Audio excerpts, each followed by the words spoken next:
Well, here we go. You hear the music, that must mean it's, Absolutely right. And thanks to Kent for helping us get this whole thing set up. It was yep, a challenge.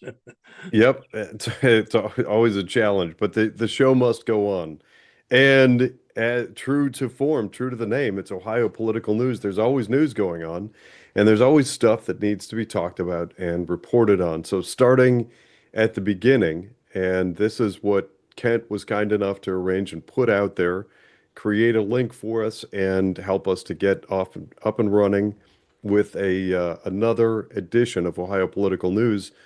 Senator Lindsey Graham, we're hearing, has passed away. One of the things I want to make sure to cover tonight and get out in conversation, and hopefully we're able to see. I'm going to interject a little side note here.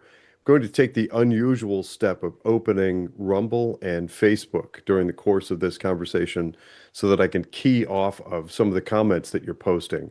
So please do comment. But the my point in doing that is one of the things that I'm seeing as a result of Senator Lindsey Graham's passing is all kinds of rumors spreading on social media. I'm not really in a position to, and I don't think I would want to comment on the rumors with any specificity, but I can say that there are some people out there that are suspecting foul play, wrongdoing, and that maybe Senator Lindsey Graham, his passing maybe wasn't natural. So, Brian, what are you hearing on that front? Well, he was 71 years of age, and you know that's not ancient, by today's standards. But I don't know if he's had any physical problems in the past. I don't remember, reading about that. Certainly heard about Mitch McConnell, but I haven't heard about Lindsey Graham. So I would say, for his family, I'm really sorry that he has passed away, and I'm sure we have had some differences of opinion with Lindsey Graham. They say he's a Republican, but I'm the type of person, I'm just because he's got an R behind in his name, it doesn't mean that I'm agreeing, with him. Yeah, thank heavens for that. Thank heavens there are people like us willing to try to adhere to some standards for the Republican Party. If we have two parties, if we supposedly live in a two-party system, there has to be some sort of definable difference between the two parties. But for my purposes in today's conversation, um, out of respect for Senator Lindsey Graham, I'm not going to spend too much time commenting on that. There are some times where I had some distinct differences of opinion with Senator Graham, but I just wanted to really, first and foremost, I wanted to mark the occasion, recognize the passing of one of our senators, and wish the very best to his constituents, to his family, and to America. God bless America. I hope that we find somebody good, and I think this is as far as I'm going to go in this conversation, perhaps even better, Yeah, to replace. I've been reading online. How do they replace him? What are the steps? I didn't know if there was another election, but I understand that the governor can appoint him. State Henry McMaster Well, can that appoint doesn't sound a promising. If we had a temporary. solidly Republican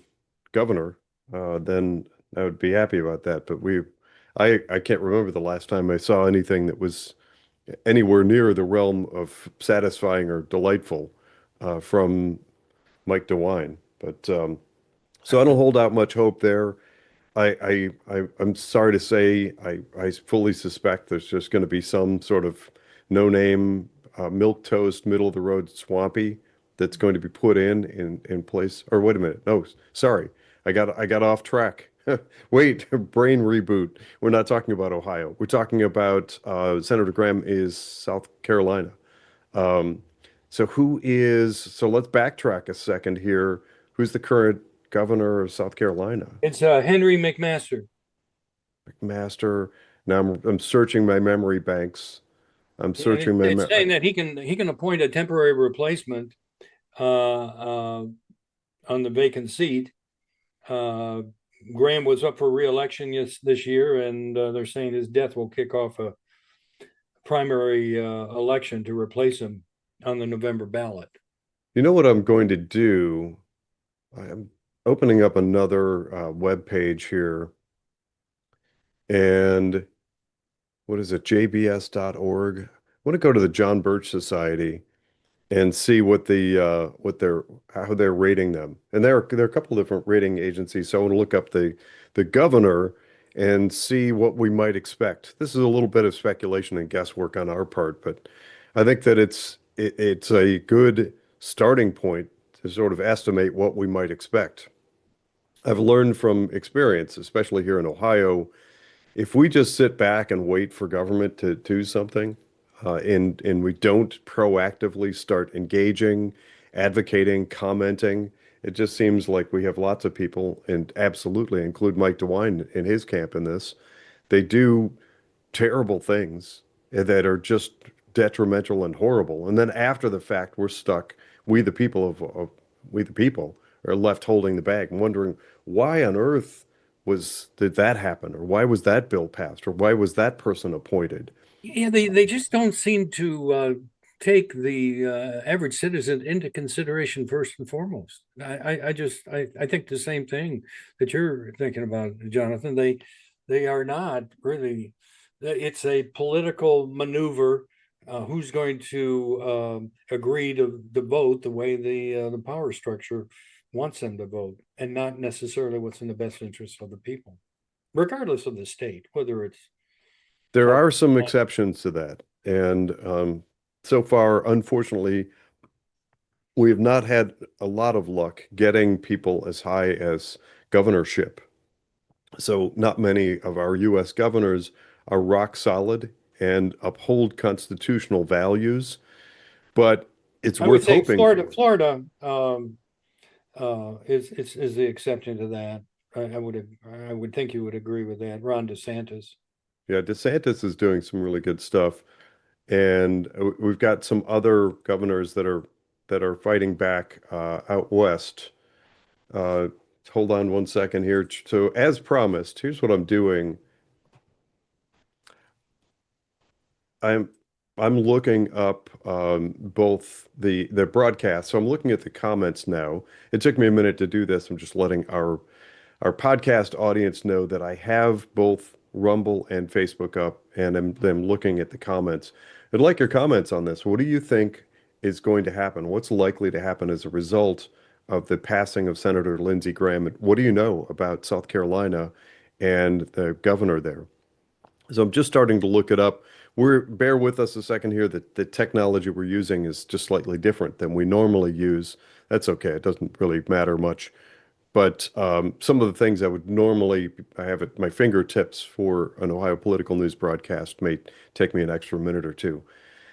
But so I don't know if there's all that much more to explore. I do suggest if you know people in South Carolina, if you know people that are constituents, if you have some avenues to make contact with the governor and the governor's office, now is the time.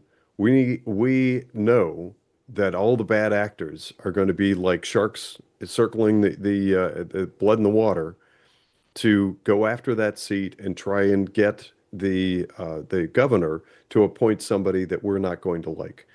I take that at this point as a given.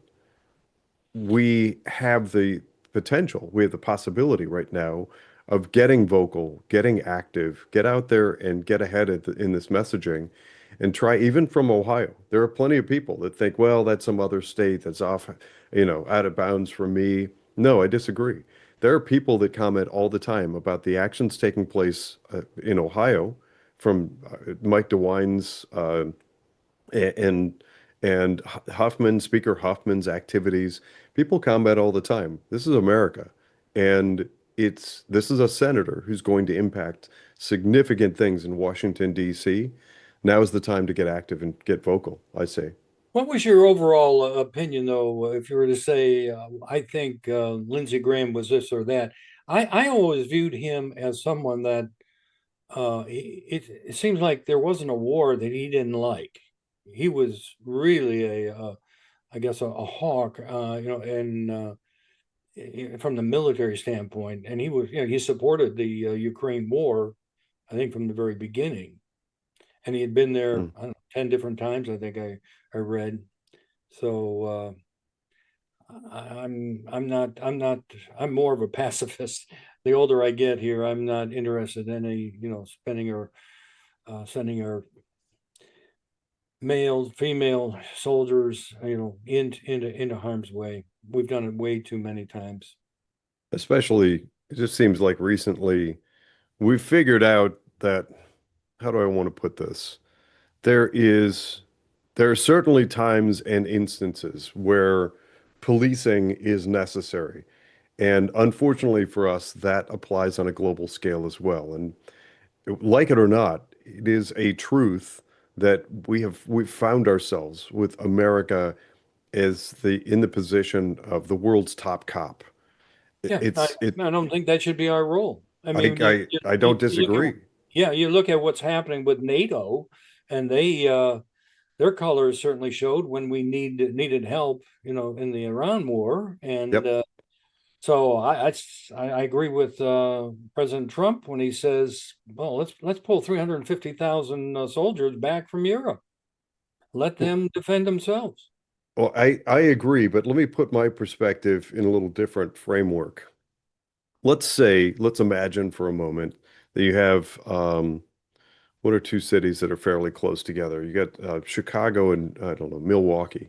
They're not all that close together, but imagine for a moment that through some strange set of circumstances, Milwaukee goes bankrupt and they don't have any money, and Chicago hires extra troops and or extra police and extra law enforcement and begins covering law enforcement for Milwaukee.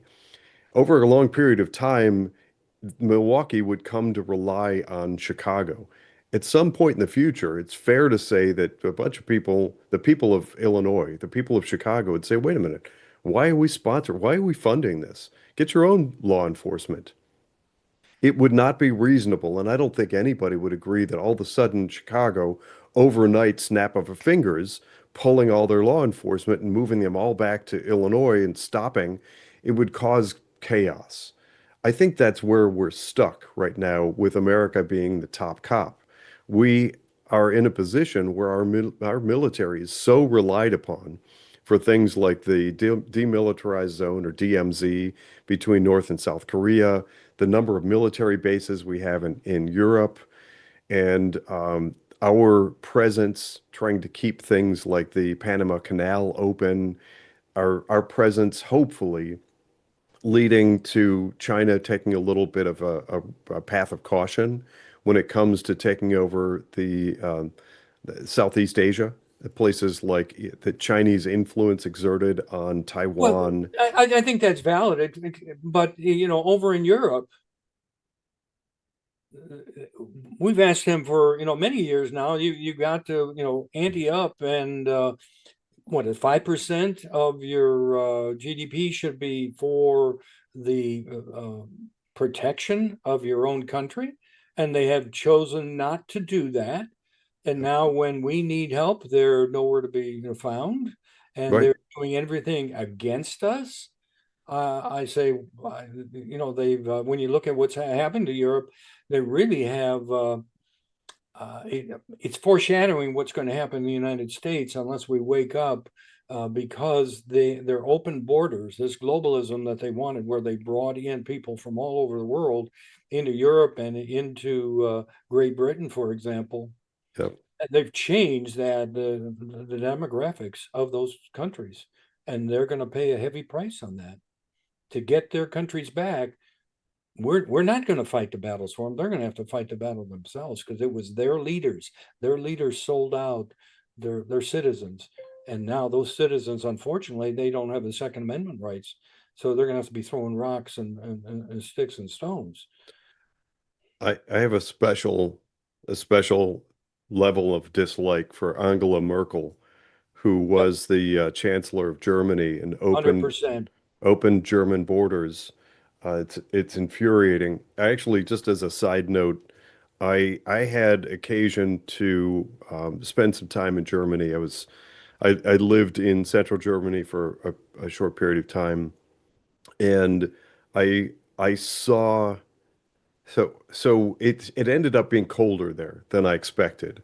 And I didn't have good clothing. And I was young, I was a student, and I ended up going into an army surplus store of all places. And I found an old army jacket. And it was nice, it was warm, it fit me well. And so I picked this thing up. Instead of buying a new jacket, I just had a army surplus jacket. I didn't wear it for very long, and I went cold because I realized very quickly when I was wearing this. I mean, because we do that all the time. I've had whatever, Vietnam era army jackets and military surplus, and we wear fatigues around in the U.S. No problem. We like it, and we're supportive of our troops. Well, I actually got harassed and booed and yelled at on the streets walking around with an army jacket on. Wow. They had orchestrated a severe dislike for their military in Germany. Connected to that was sort of an anti-police sentiment that was fairly pervasive. And then you add in this open borders. And for me, as I'm seeing this taking place in our great country, when you see people in this young generation now who they're turning against law enforcement, they're turning against the rule of law, Hmm. they are vehemently anti uh, sections of our law. These same people that tout like save our democracy are trying to subvert our rule of law in this nation, and many of them are now anti-military, which is just bewildering to me. And at the same time, now we're experiencing this open borders phenomenon. So Yeah, as it's that's also an extension of what they have done through the education system. The Yep. communists have actually, dumbed down these kids, and now they've divided the nation. We are a severely divided nation. But back to Angela Merkel, I agree. I remember reading about Merkel when she opened the border. She couldn't believe that the Muslims would not assimilate. So now you've got European countries that are being taken over by Muslims. Great Yeah. Britain, one of them. Well, again, let's look at that in the context of the United States. We have it really does not look all that different to me. We have the same set of circumstances, and we need to recognize it or go the way of Europe. There are lots of people that would love for that to happen Yeah, I because agree. I if agree. America collapses and we just become the next conquered Europe, and Yeah, look at I remember this is more than 5 years ago. I remember there in Lake County at one of the Lutheran churches. Muslims had a tea time. They wanted to uh, get involved with the Lutheran church and the Christianity. So they invited people in to have tea with the Muslims. And all they really were doing is they were trying to determine the reaction from Americans to the Muslims coming in, to the community. And they were surprised when I knew words like takia. They didn't realize that Americans have been reading up on that, where takia being that their religion allows them to lie to protect their religion. They can lie to non-Muslims without any problem, where our religion um, does not really accept that as acceptable behavior. It is okay in the Islamic religion. That's awful. By the way, as a sort of a related side note, for any of you in our listening audience who may follow me on Voice of Geauga, that's a drive time radio program and podcast that we run out of Lake Geauga, covers part of Ashtabula and Cuyahoga County in Northeast Ohio. I have Victor Zancudo, who you may recognize, who was a guest on Ohio Political News. He left Venezuela to move to Ohio to escape many of the things that we're talking about here. He's going to be a guest coming this Wednesday morning. That's 7 a.m. to 8 a.m. drive time on Voice of Geauga, but it is recorded. It's a podcast, so you can grab that after the fact and tune in. Listen, these are the conversations that we need to be having. If you know people, I can speak a bit to my experiences having spent some time in Germany just prior to the some of the bad stuff that's come about, the opening of the borders, etc. But if you can find and meet people who have left communist China and have fled Soviet Russia and communism in Venezuela and Cuba and places like it, talk to them. Get their message out. Share it with your kids, your grandkids, people in your community. Get them onto podcasts. Just continue to get that message out there because kids are being sold as bill of goods today. That everything can be free. I mean, it's ridiculous, and a lot of us want to scoff at it, but imagine, put yourself back in the mindset of what you were thinking when you were, whatever, 9, 10, 11 years old. There are people that are coming along that appear to be sane, reasonable adults that are telling you effectively that all you need to do is just sit around in your basement and play video games, and government will provide for you. Government's going to give you this universal basic income, which is a debacle and fiasco rolled into one, and it will never actually happen for anybody other than the political party favorites.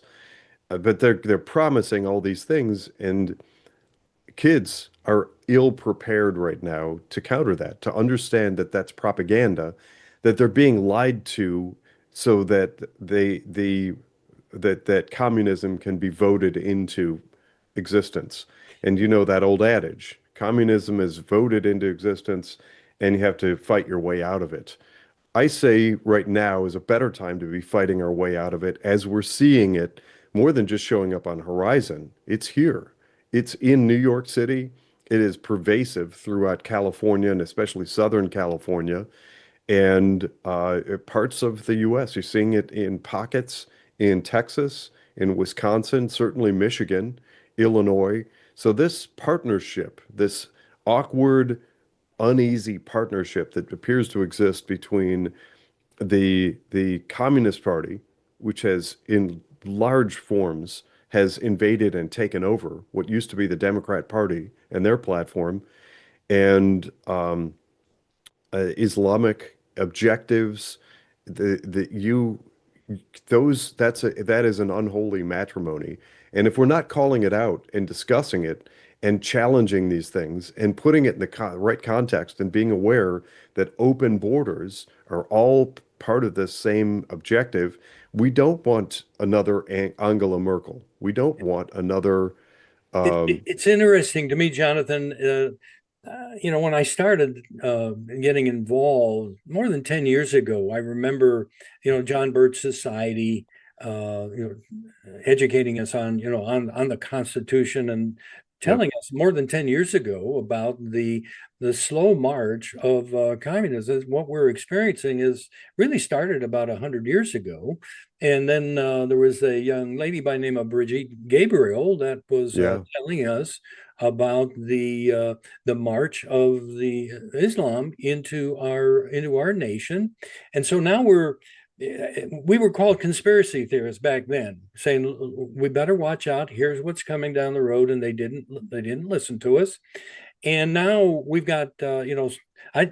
I really think Ohio is being run by a bunch of socialists too. They believe in big government.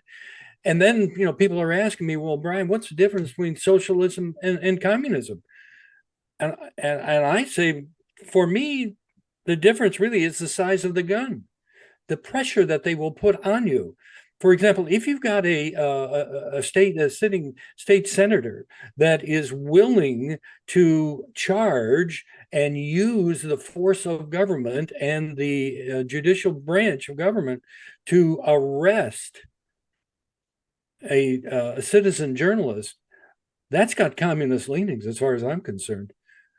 Just trying to eliminate our freedom of speech, that is very, very dangerous. And Yep. people must wake up to that. Because if we accept that, there, there's going we're going to see much more of it. I agree. And of course, you're talking about the rooster. Yes. I'd love to have my sense. I periodically I catch some of the posts And I agree with a lot of the stuff the Rooster is saying and has to post. Or more importantly, more to your point, Brian, I agree with his right to say it. Even if I don't agree with the things that he's saying, I agree with his right to say it. Yeah, And that, nor would we do that what he did, but that's yeah, just his style. So, and when a senator can really just block him without any, but rather using the tools of the local police department who goes to the judicial system to Marissa Carnaccio, and she files an arrest warrant, and 200 miles, from Kirtland, the young man is arrested. What that tells me is that the state senator was sending a signal to citizen journalists like Brian Massey or Chris Hicks that beware, do not come after us, do not say anything negative because we are going to arrest you. Dangerous, very dangerous. that is absolutely very dangerous. And that is not at all America. And kudos to the Rooster for standing up for himself. Yeah, I And understand they offered him a plea deal and he turned it down. So good. that's going to be very interesting when it goes through the court and the court finds for the Rooster. I think he's going to countersue. So all of Yeah. the state senator and the Kirtland police department and their attorney and Marissa Carnaccione, the Willoughby judge, they're going to have their day in court, and they're going to have to justify what they did. The really frustrating thing is that in that race for the upcoming filling of the what is it, the District 11, the it's not probate. The I'm drawing a blank on the term, but Judge David Engler and Marissa Carnaccione ran against each other. I I solidly view Oh, David Engler as is that the 11th Circuit Court of Appeals, or is Court it? of Appeals. Yeah. Thank you. For Mhm. some reason, suddenly, I think it's just because it's Sunday and Yeah, I've been relaxed all day. I thought Yeah, Engler was a decent candidate. yeah, it's a really good candidate. Good head on his shoulders, really good, solid view of Hmm. constitutional conservative values. And I'm not so sure with Marissa Carnaccione. But if she's willing to put her name on something like that and go after somebody who is serving in the capacity of a citizen journalist, and what was it? It was over a meme, right? Yeah, it was a naked picture of the cartoon character Shrek, as I understand it, and I guess there were two other emails, but I'm told that one email that Serino did send to the Kirtland Police Department was he wants them charged. He wants the Rooster charged. So that's not his call. Yeah. And plus, it's not his call, but also, I mean, it just shows weakness Yes. in my book. Well, I what it shows is a power, a real abuse of desire for power. power. Yeah. Yeah. Well, it's both simultaneously.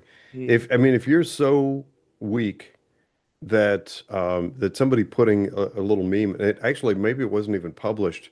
If memory serves, it was a meme that was sent to him directly in a text Yes, message. that's correct. That's what I understand.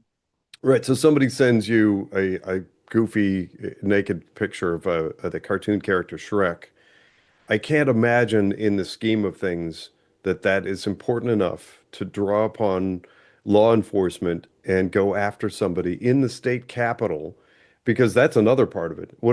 That's trying to send a chilling message. So let me put that in a perspective that suddenly occurs to me.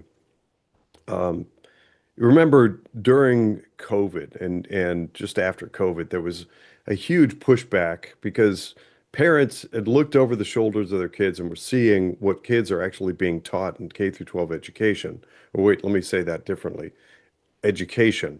So the kids are in these government-run schools. All of a sudden, the parents are like, wait a minute, you're doing what to my kid? This is terrible. So parents started showing up to school board meetings. And if you'll remember, it was the Attorney General, Merrick Garland, U.S. Attorney General Merrick Garland issued this statement calling parents domestic terrorists Right. for Agreed. showing up at school board meetings. We all know what that was intended to do. It's a scare tactic. It Mm, is a muscle flex. It's to try to intimidate people to not do it anymore because we know that the Communist Party, and in my book, Merrick Garland showed his hand when he issued that preposterous, ridiculous statement. Of course, we want citizens showing up to school board meetings. We want community involved in the education of that community's children. That's absolutely 100% what we should all be striving for. And here's this guy that shows up and says, "No, you wouldn't want to do that. You're a domestic terrorist if you show up to a school board meeting." That's preposterous. In the same way, if you have an elected representative who is willing to send law enforcement after somebody who is serving as a journalist, who is exposing and uncovering, who's looking for truth and publishing it, that is clearly, and the way that he did it. Let me be clear about my message here, my meaning. It wasn't just that Senator Serino, who I understand was a major financial supporter of Marissa Carnacion's candidacy for judge, so he's a financial supporter. Not only did he use somebody he's supporting for office to go after this guy who is acting as a citizen journalist and trying to find and uncover and expose, but he made sure that it was done in a very public setting in the State House in downtown Columbus. It wasn't just some people showing up and knocking on the door mm, of the Rooster and saying, "Hey, what's the deal with this meme that you sent?" It was arresting him very visibly in the capital of Ohio. great. That is designed to send a message, and we cannot, under any circumstances, stand for that. We cannot let that happen I because it would. will only get worse. Why doesn't the Republican Party, stand up for the people? Why don't they censure him? Well, let's back up a step. Who are you including in your description of the Repu- Republican Party? Whoever's got an R after their name. Are they? Well, Are so they? that Are they? includes a whole spectrum of different people. Um, But there's still that the basic principle of the freedom of speech. yeah. Do the elected representatives of the Republic? I'll just take out the Republicans right now. Do they support our freedoms? And if one of them is going after the freedoms, why don't they stand up for the people? Well, I'm going to take advantage once again of the opportunity to interject. And I see that Lake County Commissioner John Plechnik is joining us. So Oh, that's great. as a tip of the hat, although Commissioner Plechnik, you're going to want to adjust your camera. You are somehow defying gravity. There we go. There you go. So, that's much better. Thank you for that. So, in the now immortal words of Commissioner John Plechnik, the most powerful position in all of government is the that nobody has heard of is the county central committeeman. And let's play this out in a different dynamic and a different universe. So Brian, you're asking the question, why doesn't the Republican Party hold Commissioner Serino accountable, or Yeah, Senator excuse me, Serino. Yeah, Senator Serino? yeah. Why doesn't the Republican Party hold Senator Serino responsible for those actions? Because he is clearly moving to quash free speech. If we had local Republican Party that were powerful, that were active, that were engaged, that believed in our constitutional values, in our civil liberties, First Amendment, Second Amendment, and otherwise, we would have counties like Lake County, Geauga County, and Ashtabula County that would serve to reprimand Senator Serino for that behavior. Unfortunately, we do not. We have tepid, weak, lukewarm, often at best lukewarm county central committees that are just happy to once a year hold a picnic and don't do much more than that. That's what's behind the messaging of the precinct strategy. So, Commissioner Plechnik, welcome to the program. You picked an opportune time to step in. We're not going to put you on the spot with Senator Serino. I understand that you'll have to uh, engage with Senator Serino on a professional level. My opinions are my own. I state that clearly. But anything in the realm of finding accountability from the Ohio Republican Party, I'd like your opinion on that. So, Jonathan, I've said it before, I'll say it again. The most powerful job you've never heard of is Central Committee. And that's because when we say Republican Party, when we say Democrat Party, who are we really referring to? We're not talking about the chairperson or the vice chair or the secretary. We're not talking about an individual elected official who just so happens to register Republican or Democrat. We're talking about the governing body of that Hmm. party. And under Ohio state law, the governing body of each county party are elected county central committee members. Some folks in old timey terms would call them precinct captains. You hear that a lot, particularly in the inner cities. They still use the term precinct captain, even though the statutory term is county central committee member.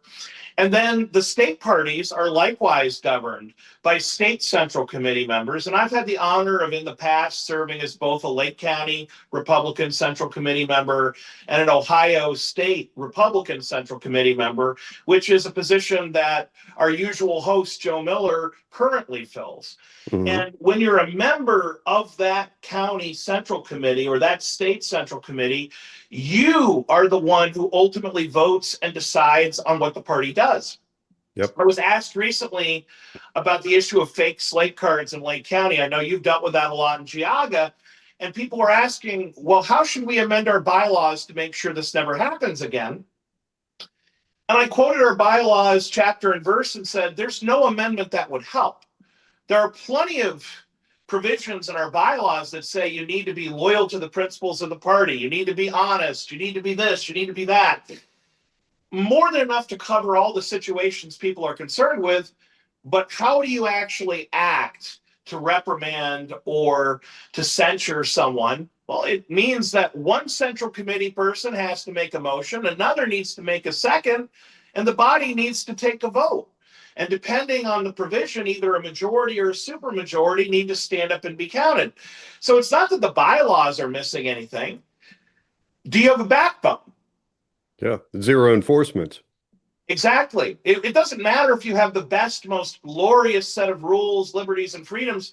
Many have pointed out over the years that the Constitution of the Soviet Union arguably protected more rights than the US Constitution, but there was no enforcement.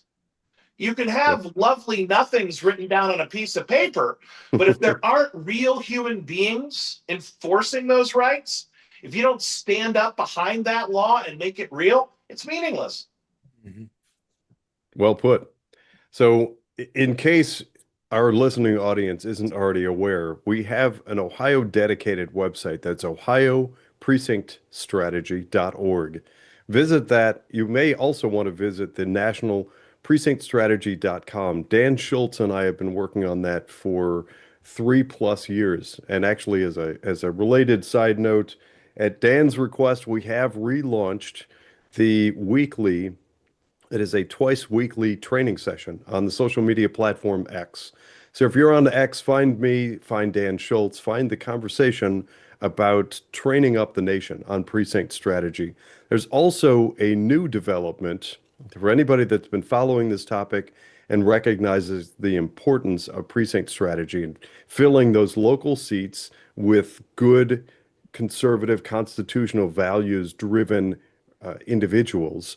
There's a new launch based out of both California and a group in Washington, D.C.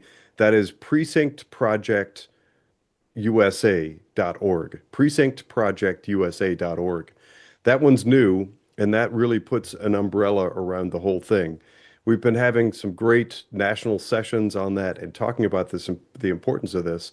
If we can find enough individuals out there to fill a local seat, this means wherever you live, and I know our audience for the most part is Ohio. Wherever you are in Ohio, just know that every one of our 88 counties has a county central committee that runs the Republican Party. About half of those seats throughout the state of Ohio are vacant right now. We need to find those vacant seats, get good or better people in them, and claim our rights, our freedoms, our liberties, and uphold our constitutional values. That's where the rubber meets the road, and that's why Commissioner Plechnik says that's the most powerful position in government that nobody's heard of.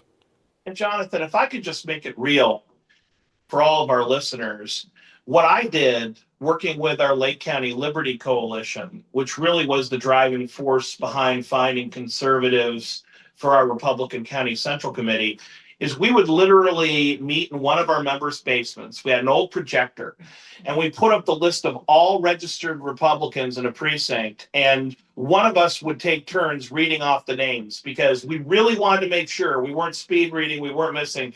We read aloud every name. And if you went to them for high school, or if they worked at your business, or they were your former colleague at work, or if you went to church with them, or you knew them in any way, we would assign that person to you, and you would give them a call and say, hey, you're in a vacant precinct for the Lake County Republican Party, and we need you to step up and serve. And if we couldn't find anybody, if there was literally no one on the Republican list, we'd then go to the independents, because by Ohio law, an independent can apply for either Republican or Democrat Central Committee. And if we knew the person and we knew they were a good conservative who might have just not been voting in primaries, maybe they were disillusioned for some reason, we'd reach out to them. If we couldn't find anybody on the Republican or the independent list who we thought would be a true conservative that would represent the party well, we started stuffing envelopes with a one-page letter saying, there's never been a more exciting time to serve as a Republican County Central Committee member. Call me here. And I will tell you that never once did that strategy not result in finding at least one person. Never once did we not find at least one person who wanted to serve when we went through the entire list, and if all else failed, did a mailing to all the Republicans in that precinct and asked someone to step up. And we've made major progress in Lake County. I'm not here to say that we're sinless or that we don't have more to go, but we recruited dozens of great conservatives that are still on the committee to this day with that effort. And if you're really dedicated and you do the work, there will be a return on your investment. This works. And it seems to me, the old adage, if you're catching flack, it means you're over the target. We know from a lot of recent discussions that unfortunately, Lake County seems to have either stumbled upon some significant bad actors or was so successful that some orchestrated bad actors made some plans originating out of Lake County. So Commissioner Plechnik mentioned some fake slate cards. And unfortunately, recently, some fake slate cards that hit Lake County and several surrounding counties, including Geauga, emanated out of Lake County. It's unfortunate, but these are bad actors that want to hold on to power. They want to keep the corruption, and they want to fight back against those of us who would like to clean up the corruption taking place. I can tell you the last time I ran for Central Committee, I've since moved to another precinct, and there's a wonderful lady who's serving now, and I felt no need to enter a primary with her. She's doing her work. She's sending out the Republican slate card. She's volunteering at headquarters. But for years, I was in a different precinct, and I served as Central Committee person. In my last term, I had a PAC spend thousands of dollars sending out mailers and telling people to vote against me, not for commissioner, mind you, for Central Committee. And I'm proud to say we won, double digits, but it was pretty hilarious that I wasn't being targeted for county commissioner. I was being targeted for Republican Central Committee. Hmm. Yeah, well, I know that feeling. That's I didn't know to expect it, but now I have experienced that as well. It turns out, unfortunately, and this to me goes back to the old adage. I've said it before and I say it again that if you're catching flack, you know you're over the target. In my county, there was one central committee representative seat that was attacked on a fake slate card and had a an attack ad postcard mailed out to the precinct, and that was yours truly. So that lets me know that the things that I was saying, some of my punches landed as I drew the ire of some of the bad guys.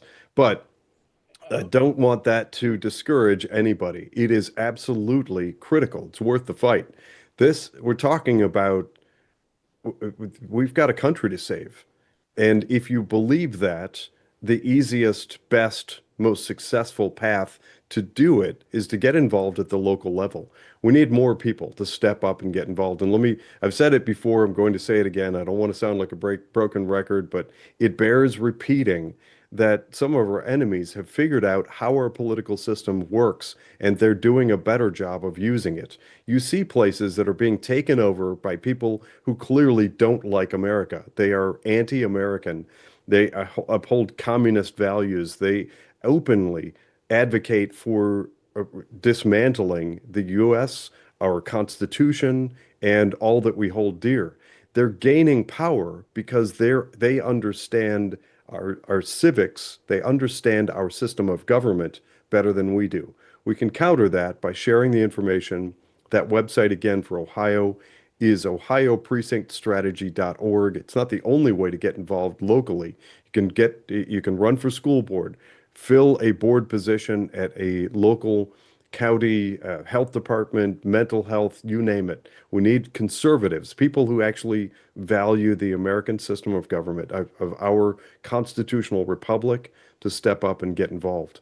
That is how we fight back. It's the only way that we can realistically, quite potentially, fight back and claim our country and hold America, save our country without physical conflict. Interesting. Commissioner Plechnik, you mentioned that the Lake County Republican Party has been sending out, notices to conservatives. I've never received anything from Lake County at all. Never have to invite me to do this or that. So that means I'm an outsider, to the Lake County Republican Party, and I would be best served just educating the people of what is going on. I see that I don't fit that mold. I think that we all play a different role in making a difference. And Brian, I think you've taken on the hardest and most thankless job of all, which is to be a witness and a whistleblower. You are the least popular person in any room because everyone knows that you're not there to say good job. Mhm. You're there to shine a light. And when folks are not doing well by the public, light is the last thing they want shining on them. So I want to acknowledge that. Although you have taken on the role of local office and councilman and mayor in the past, you've also done your tour of duty there. But my message to the average Jane and John Q public, my message to Americans who aren't millionaires and billionaires and don't have high level connections to leverage. I've seen too many good people who decide one day, my country needs me, I want to get involved, and they run for Congress. And they have no hope, of no prayer, of no chance of winning, which isn't to say that miracles don't happen from time to time. But I believe that approaching the problem with humility and recognizing that I don't have to be a congressman, I don't have to be famous or the center of attention to make the difference. I think we have to all step back collectively and say, if I can win at Central Committee, but I can't win at Congress, then I need to run for Central Committee. Maybe someday Congress will follow. For most of us, no, it won't. But I see too many good conservatives who see their country on fire and they run for Congress or Senate or governor or judge, and they don't have a hope of a prayer of a chance running for high office. But they could have made all the difference in the world as a councilman, a Central Committee member, a commissioner, a mayor. And so even though we have to care about those higher races and seats, realistically, if we don't win the local races, we're not going to win the state. We're not going to win the federal. We're not going to win anything. And it starts with the Central Committee. It starts with the county and state parties that endorse for every election. Yeah, what's really staggering to me, Commissioner, is the cost to run for office. I Yep. mean, it just keeps escalating. Uh, what would a Congress seat cost to try to win that? Right on. It obvious Is that $1 million to It get obviously in? depends, Brian, but a million would be on the low end. I would say in Ohio, realistically, you're going to want $3 to $5 million for a first time congressional race. So maybe with the best campaign on earth, you could get by with $1 million.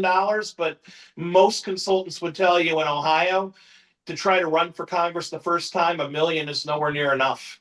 Even a That's commissioner race unfortunate. though now is well over 100,000, isn't it? I mean, there's been some commissioners that have spent 3 to 500,000 for a seat. Well, it obviously depends on the county. Little Vinton County with 12,000 people, it's not going to cost that much. But a major county like Lake, 11th largest by population in the state, yeah, you're seeing commissioners who spent over $250,000 in their campaigns, and inflation only takes the number one direction, right? Right, right. Well, I don't even know if we can chalk it up to inflation. It's the bad actors who are buying their way into owning politicians. And by way of introduction to campaign finance reports, I wish more people spent more time with their nose in campaign finance reports. If you find somebody running for office, and to Brian's point, if you find somebody running for office that you're aware is spending 2 million, 3 million, $5 million to get into that office, if you're not already asking a question, where's that money coming from? Start now. Because unless they have really deep pockets and just happen to be a trust fund baby, if they're spending $2 million, that's $2 million worth of strings attached to that politician. They are owned by somebody or some group of people. And I've done it recently. It's not very popular. I've gotten all kinds of outrage and pushback from people who've run for office because I've exposed and talked about. I mean, I shouldn't even use the word exposed because it's public information. Campaign finance reports are there for a reason. And what I say is root around in them constantly and figure out, because if we could find our way as a people to eliminating or calling out and pointing out, putting the spotlight on some of these bad actors who are sponsoring politicians and stop just allowing the person with the most money to win office, then I think we would end up, or we would for sure end up in a much better place as a society.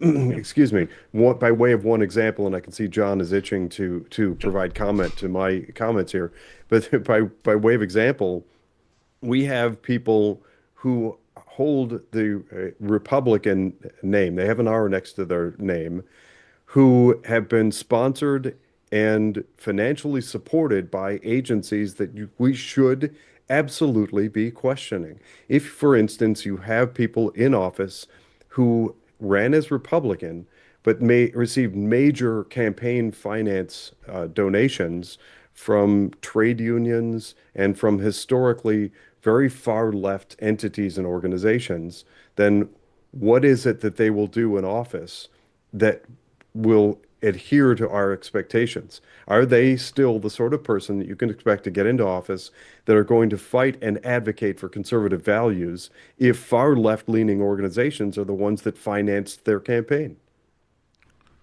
My answer would be they won't. They they'll support the donor base as opposed to the average citizen. Right. Unfortunately, the picture is a little less clear than the outline that Jonathan gave us. Everything you said is correct, everything you said is true, but we have to add to that picture the reality of so-called dark money PACs, Yeah. 501c4s, and the like, where the money gets laundered through so many different PACs, through so many different political caucuses, that you don't truly know where it's from.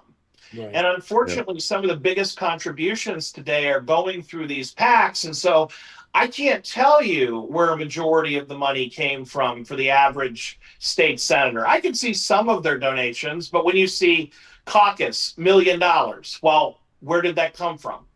The caucus took money from a lot of people, including other PACs that took money from a lot of people. Where did it ultimately come from? I mean, for all you know, Richard Epstein gave the money. and it went through 10 packs before it hit your congressman's campaign. So the reality is, as hopeful as campaign finance reports are, they leave a lot to be desired because dark money is increasingly used. And I've seen it used quite frequently at the local level. I've been shocked by how many school board races, county races have been impacted by state and national PACs. And the truth is, we don't know where that money came from. What Yeah, there's Commissioner Plechnik is referring to is often referred to as bundling. But Brian, I'm starting to step on your toes. I know you want to speak, but no we that do no have that, we do have We, a guest who's yeah, we waiting. have a Yeah, so Yakov Lupaitis. Hopefully I'm pronouncing your last name correctly. Yakov is coming back onto the show and has some interesting news to share with us about Israel, Iran, and the United States. Yakov, welcome back onto Ohio Political News. Thank you very much for having me. So what's the latest news? What are you hearing about Iran? Iran drew us back in again. I don't know anybody that had any faith in that memorandum of understanding. I mean, maybe we were a little bit hopeful, but Iran is Iran, and we should know better than to hope that they would stick to it. What are you hearing now? What's the latest news? So, as of quite recently, I heard that the United States decided to resume strikes on Iran as a repercussion for bombing a tanker that was flagged for the Republic of Cyprus, I believe. Um, Hmm. the tanker officially didn't adhere to the Iranian regime's demands for keeping its transponder on the whole time. It also didn't go through the channels that Iran decided to try to impose on all maritime traffic, despite not actually militarily controlling the region. So Iran used that as an excuse, fired quote unquote warning shots, and then fired a cruise missile at the tanker. And the United States is basically drawing the line, saying enough is enough. We're gonna have to retaliate, show you that you cannot terrorize global trade. Um, and honestly, the news I've been seeing around this memorandum of understanding, as far as I'm aware, is that it didn't really sound like either side really knew what was going on so much. Iran claimed that it got to toll the Strait of Hormuz according to that memorandum. Meanwhile, the United States claimed that this would never be allowed. Iran claimed that it would continue to pursue nuclearization. The United States claimed that the memorandum did not allow this. I don't understand how two nations can agree to something and then turn around and claim that the memorandum was so horribly in each one's favor. Either Iran agreed to our terms or they didn't agree to our terms. And I mean, my personal guess, based on my knowledge of the area, is that Iran is doing what it does best. It claims to have accepted our terms, claims to have been trying to seek peace on a war imposed on it, as they say, and then is claiming that the United States went back, changed some terms, which is just not true. It's a very common manipulation tactic by Islamic countries. It's stated in the Quran that if your Islamic nation is coerced by outside forces, you're allowed to lie and you're allowed to deceive, whatever you are meant to do in order to ultimately serve to the benefit of Islam in the long term. Yeah, Brian, what was that The term Islamic you Republic used of earlier? Iran. it's Takia. Takia. Yeah. That's a Asked me that's to a spell it, but that's the Takia. pronunciation. Takia. It's lying to benefit Islam, so that they do not have to tell the truth when talking to other religions, people of other religions, not just Christianity, just anyone else. Well, just apparently our friends in Iran aren't familiar with playing the Trump card. Right. Because it is never, and I mean never, a good idea to lie to President Donald J. Trump unless you want to commit suicide. I'm not even saying political suicide. You literally have to want to die playing chicken with that man. He doesn't bluff. He's dead serious. And if you test him, there's going to be a mushroom cloud where you were standing 5 minutes ago. I think that the Iranians are used to far weaker presidents. They're used to Yep. folks who position politically and bluster but don't intend to follow through. And I frankly think that they're all kind of shocked, horrified. They don't know how to respond because they're dealing with a president who absolutely means what he says. And he will turn their desert into glass if they don't start obeying. And I do use the word obey. I don't think Iran has much chance or much choice here. They've got to do as they're told. And if they don't, their situation is going to get progressively worse. And we can all talk about how irrational they are, but at a certain point, human beings don't want to die. And after he wipes out the next 40 leaders, the 40 after it are going to start playing ball. Commissioner, I think they have the Islamists. They have a different feeling. I don't think they fear death at all. I mean, they're going to get their 40 virgins, and that seems to be an acceptable goal to them. Brian, I think that's true for some of them, but with any religion, there are people who are more or less in fervor and belief. There are folks who have more or less faith. And I guarantee you that many of those folks who work so hard to climb the political ladder don't want to be blown up before they can enjoy their new title. So some of them may be that crazy, but I guarantee you they all aren't. And so eventually the ones that are crazy are all going to move on to the next world. And a handful of self-interested people, whoever is left, is going to be begging for mercy. And I want to emphasize the word begging. Because if they force Donald Trump to spend billions of dollars on cruise missiles, he's going to expect to be repaid. I wanted to clarify something that the vast majority of the Iranian nation are not hostile people. The regime supporters only number approximately 30% of the country. From what I gather, the Iranian diaspora, by and large, a vast majority of them want to reinstall Pahlavi as the rightful king of Iran and have a gradual, slow transition to make it a democratic, more westernized nation.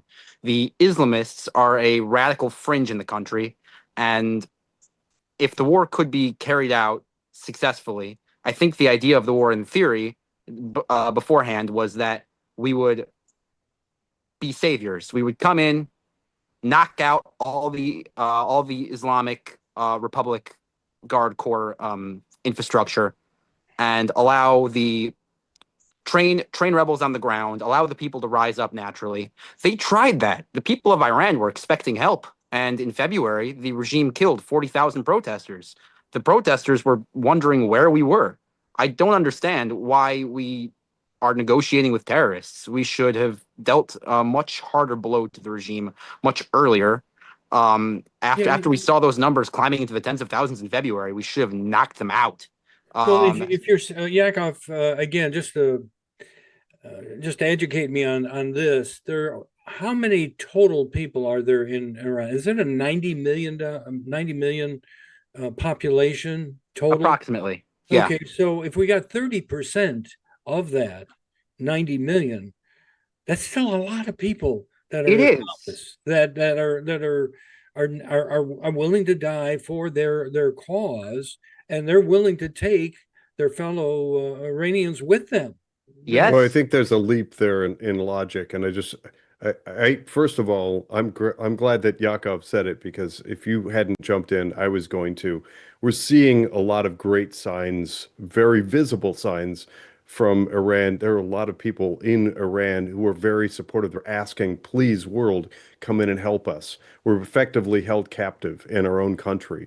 They want freedom. They want normalized relations with other nations. Many of them have gone out risking their own lives to visibly support and advocate for Israel, and said, please send more. We are dying here. We're desperate. So the first starting point for an average American audience is to point out that Iran as a nation is not some big violent anti-American well, I don't know what the term is I want to use here. They're not opposed to the world. They're not violent extremists.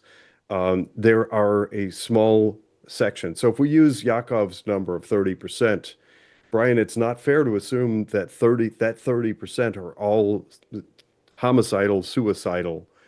There are a very small number of that 30% who go to that extreme. Among the You 30% you are going don't to you be all don't sorts of people you that would don't just know sort of follow that, along. Jonathan. You don't know that. You're just guessing. If there's 30% of them that are radicals, now we're debating, well, how radical are there? Are there variations, or are there a gradation of radicals? There Well, kind of no, are, though. There's two types of Muslims. There's the Shia and the Sunni. Um, the backbone of the regime in Iran are, if I'm not mistaken, Shiite Muslims. And as for how many of them are actually willing to die, I would put the number closer to 10 million. Although that's based on several sources I've seen. I don't know how they're still ideologically approximately 25-30% strong base of support for the regime within Iran, but the vast majority of those who don't support it are very anti. That's still 10 million is still a lot of people yeah. that are coming. It's a lot of people. Yeah, but it's a small minority of the country, and they can very well, once removed from power, be effectively harmless. Well, we'll ship them guns, but we're not. I don't want to ship them our soldiers to win their independence. I don't want blood and treasure, in the Middle East again. I'm tired of all the people that have lost so much in the Yeah, Middle. so that's you bring up a good point there, Brian. That's where most, I believe the overwhelming majority of Americans are drawing the line is boots on the ground. Yeah. And So we have to reinforce that this is the difference between President Trump and all prior presidents in his Middle East policy. Every president has engaged militarily to some extent with the Middle East. The difference between Trump and all his predecessors is he's responded like a surgeon using airstrikes and strike teams, whereas everyone else has tried to think of some way to use boots on the ground to win. And I think that Trump is showing, I think the Trump doctrine is proving to work, that you can say, listen, I can literally bomb you forever. There aren't mounting death tolls of my troops. All I have to do is turn on the missile factory, and that creates a couple American jobs here and there, and we can bomb you indefinitely. We could do this for 20 years and no one's going to care, because there's not a death toll of American troops weighing us down like a Vietnam situation. So here's the reality to all those crazies and dictators in Iran. Trump could literally, and the American presidency can bomb you for 50 years. Could keep this up forever. Can you? The answer is no. So you gotta ultimately understand. It doesn't matter how crazy you are, it doesn't matter how powerful you want to pretend to be. Donald Trump holds all the cards. The United States can bomb you to the Stone Age and can keep you there for decades pretty easily. well, but there's a wild card to that equation, John, that we need to acknowledge, and that's fuel prices, gas prices. So Iran knows that by squeezing the Strait of Hormuz, they're driving up gas prices, which is making the current administration unpopular. That's a major part in my book, the reason that they're doing a lot of what they're doing. So the longer they can make it difficult to transport fuel, the higher the gas prices go, and the more excuse the gas conglomerates have to skyrocket gas prices. And we're leading into the midterm elections with let me pose this in the what is it? The Socratic method. We'll compare two different comparable environments. Imagine going into the upcoming midterm elections with gas at $9 a gallon Mhm. and the implications of that. Now imagine going into the midterm elections with gas at $1.76 per gallon. We hit that during Trump's first administration. If Trump could bring about some popular shift, and I'm sorry to say it, but most people think in terms of their pocketbook, whether or not they can make their monthly, weekly payments and put food on the table. Gas has a big impact. Iran knows that. They're not they're not stupid. They understand that we have upcoming elections. So a lot of the behaviors and actions that they're taking revolve around our election cycle. They don't have that weakness. There are no elections there. It's indefinite appointment by brutality. So they're playing that card, and it's important, I think, for us to pause to acknowledge that. I would like to make a statement about war and popularity also. Um, in in towards the end of 1863 and early 1864, the American South, that was currently in active rebellion at the time, they started undertaking a strategy of prolonging. They felt that if they could just hold out a little while longer, the war would be so unpopular among the populace of the North that Abraham Lincoln would be voted out of office, and the new Northern Democrat administration would be sympathetic and allow the South to continue to exist as a sovereign, separate entity. Um, in in World War II, Japan decided to attack Pearl Harbor because they had the mistaken belief that the United States would surely not actually go and destroy them. They felt that before the U.S. could make any significant impact on their imperial holdings, the American public perception of the war would turn sour, and whoever would support such a prolonged war effort would be shunned, and the the administration would lose. It's it's a very common misconception within democracies that you can't have a prolonged military conflict. The idea being that it, if, the idea being that democratic nations are weak because they simply do not have enough willpower to maintain extended warfare. Their people will just vote out whoever's in office. But in practice, that's simply not true. Who won World War II? Who won the American Civil War?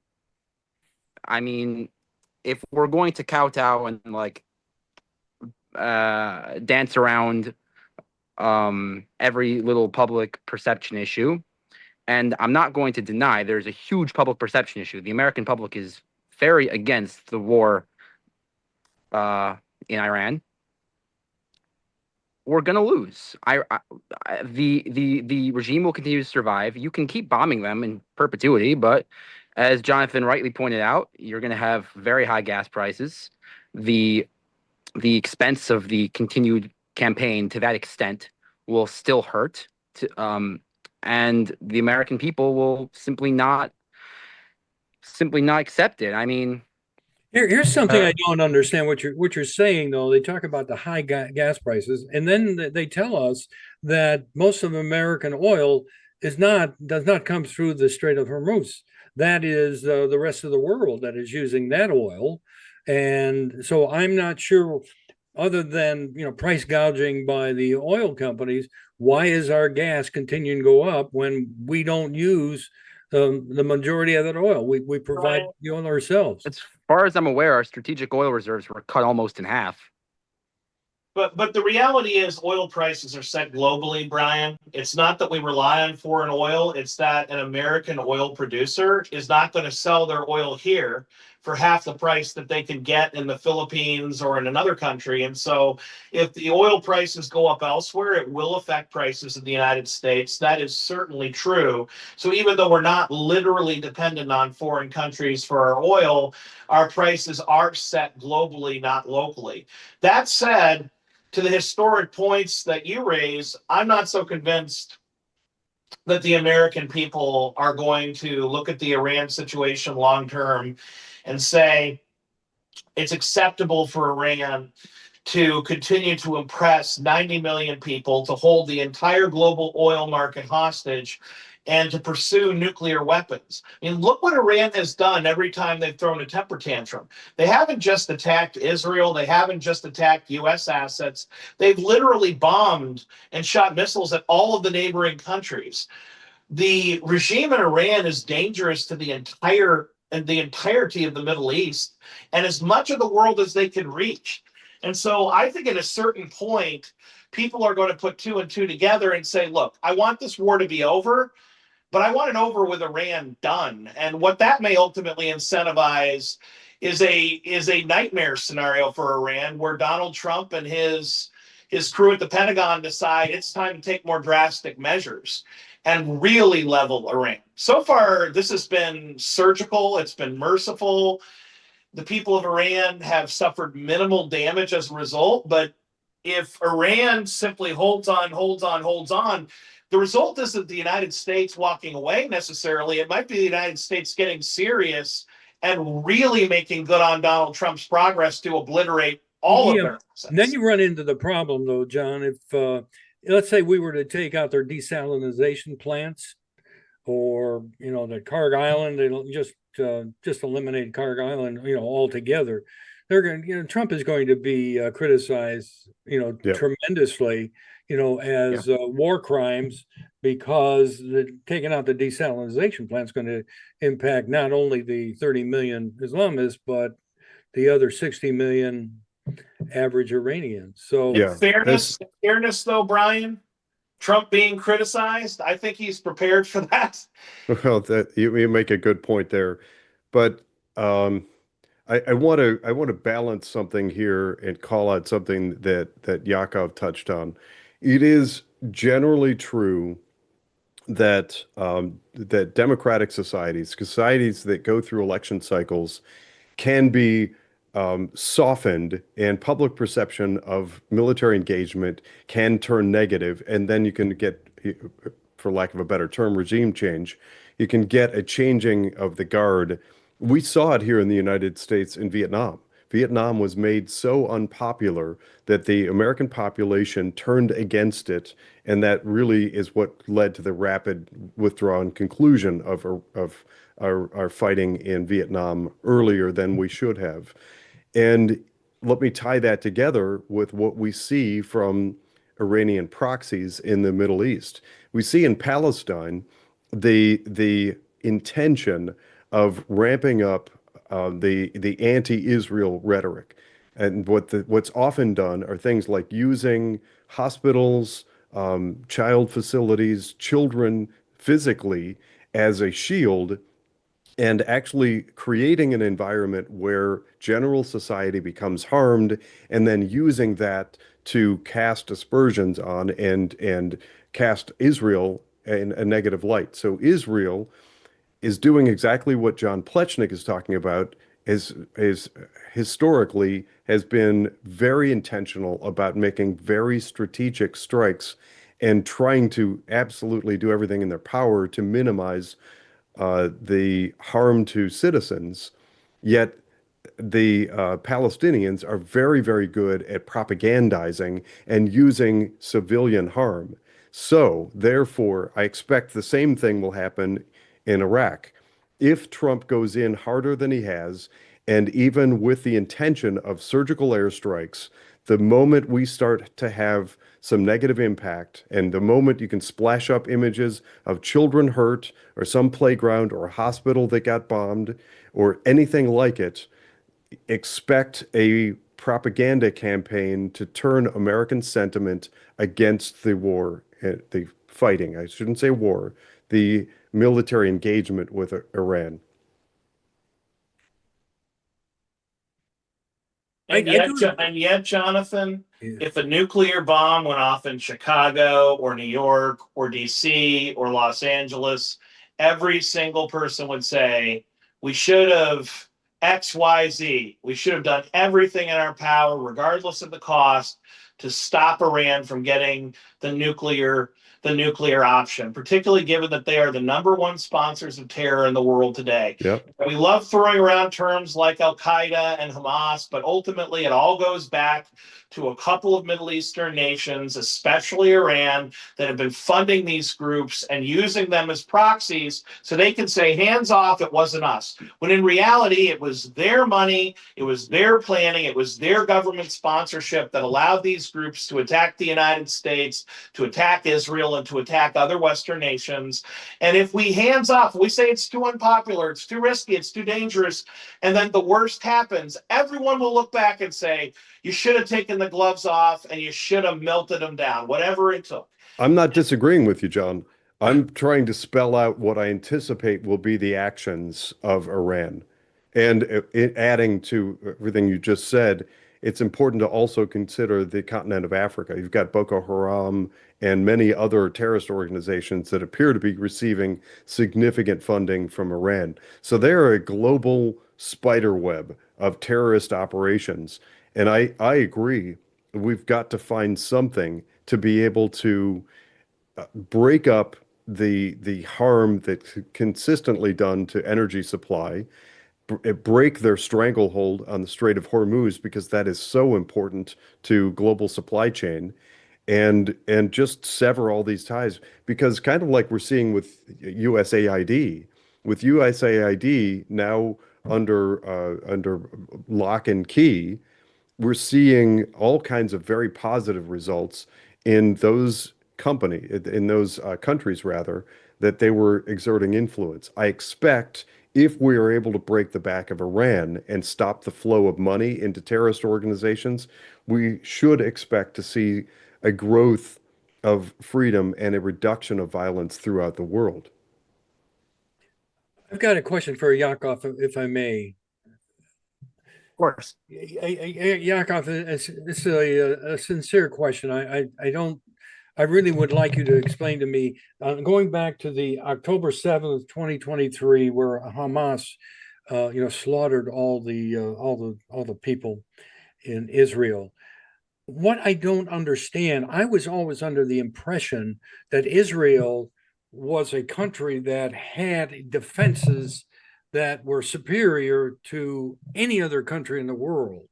What I don't understand is how could they let a Hamas organization basically walk across their borders?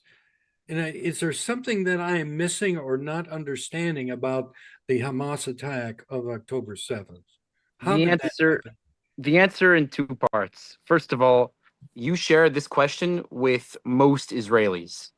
It is probably one of the number one political questions in Israel. When will we have accountability? Who was in charge of security? How was this historic mishap? Mishap is an understatement. It was a travesty. In Israeli security come to happen. Israel is supposed to. Israel is famed for the Mossad. We're all told how there's this first world spy network that has the best intelligence all over the place. How did they not see October 7th coming? And the answer to that is kind of ugly. They were aware that something was happening. There was a security before October 7th. Hey, Yakov, you broke Parameter. up. You're breaking up a little bit. Yakov, could you back up about 2 seconds? You said they were aware that something was coming, and then you broke up a little bit. Could you repeat that? They sure they were aware that something was coming. They were watching. They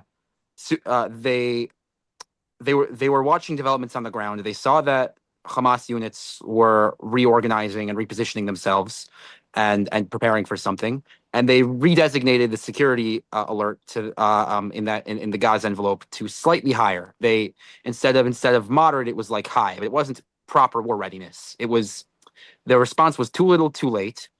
And the military deployed some extra like small units down there, but they did not they saw something was happening. They, for some reason that I still fail to understand, they totally did not see the scale of this. Hamas was preparing this attack for a decade, perhaps, and they just weren't able to comprehend the scale of the attack that was about to hit them. Now, on the October 7th attack in general, I would like to state that if you actually look at the numbers, yes, it was the most brutal,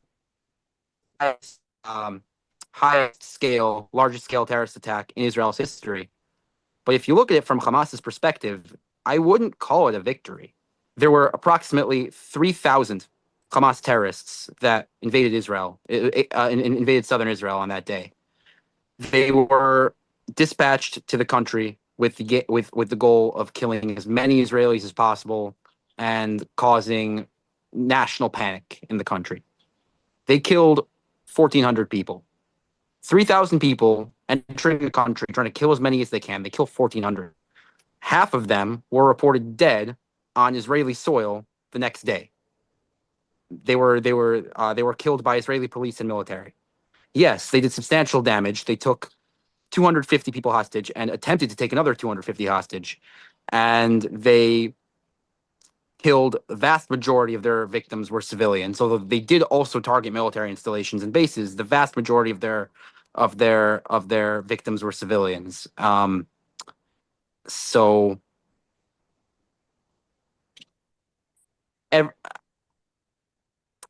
the way I see it, yes, Israel's response was too slow. It could have been done better.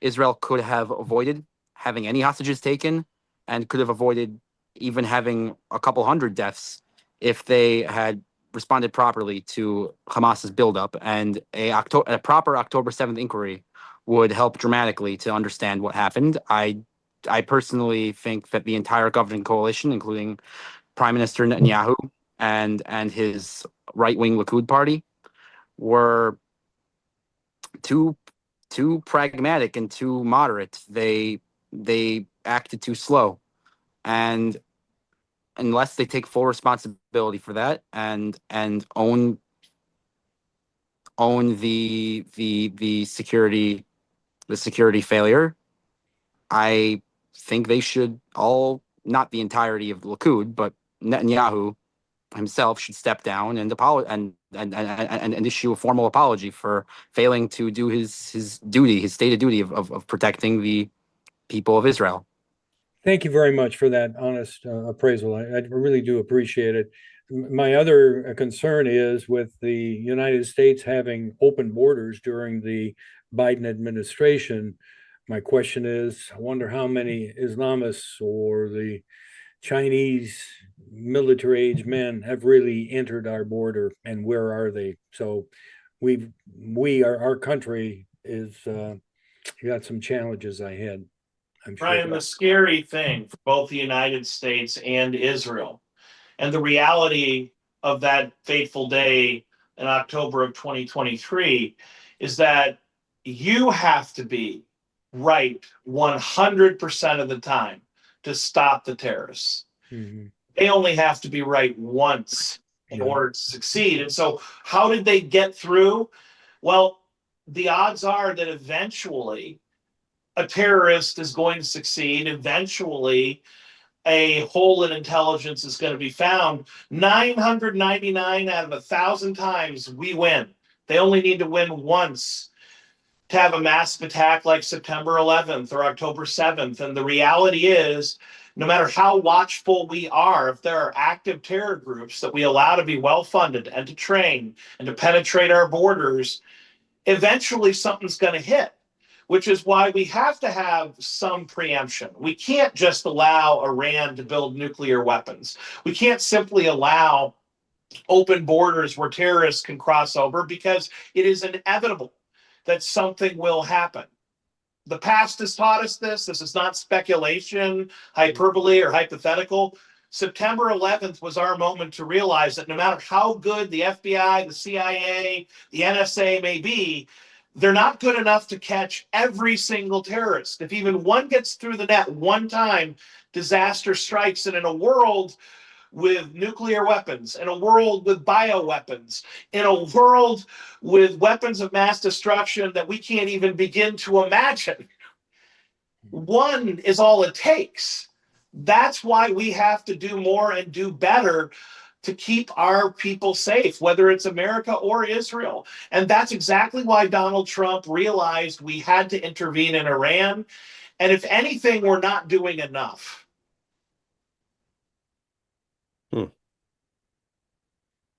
I agree, but I just wanted to also state that whenever we have had historic military successes in the past, be it World War II or against the Confederacy, we had to send our troops. We had to send a military force to occupy and administer the territories that we have conquered. Now, in Vietnam, this idea was very much soured. You have American deaths and you have no results, and it obviously is a political suicide to stand up and support a situation where people are just dying. Americans are dying. The whole war propaganda machine of the enemy is running against you at full speed, and Yep. prolonged occupation of the Strait of Hormuz, of Kharg Island and the Strait of Hormuz, would probably have a cost. Iran would be constantly shooting missiles at Kharg Island, trying to take it back. Not to mention a prolonged occupation of Iran by